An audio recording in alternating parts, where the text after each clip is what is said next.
নমস্কার বন্ধুরা, এখন আমি ফুলকপির বড়া বানাবো। তো অল্প কিছু উপকরণ নিয়েছি: পেঁয়াজ কুচি, কাঁচামরিচ কুচি, সামান্য একটু হলুদ গুঁড়ো আর লবণ, আর দিয়ে দেব চালের গুঁড়ো। এই অল্প উপকরণে আমি ঝটপট বড়াটা ভেজে নেব। এই যে দেখুন, অল্প জল দিয়ে এভাবে মেখে নিয়েছি। এখানে সর্ষের তেল দিয়ে দিছি, গরম হয়ে গেছে। এখন বড়াগুলো ভেজে নেব।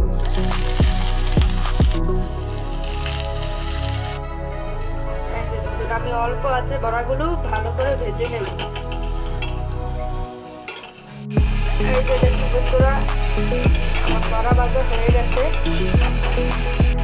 এই যে দেখুন বন্ধুরা, এক খোলা বড়া ভাজা হয়ে গেছে, আর বাকিগুলো এভাবে ভেজে দিচ্ছি।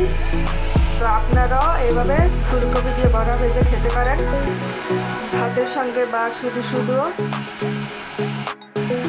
এই পর্যন্তই, ভালো থাকবেন, নমস্কার।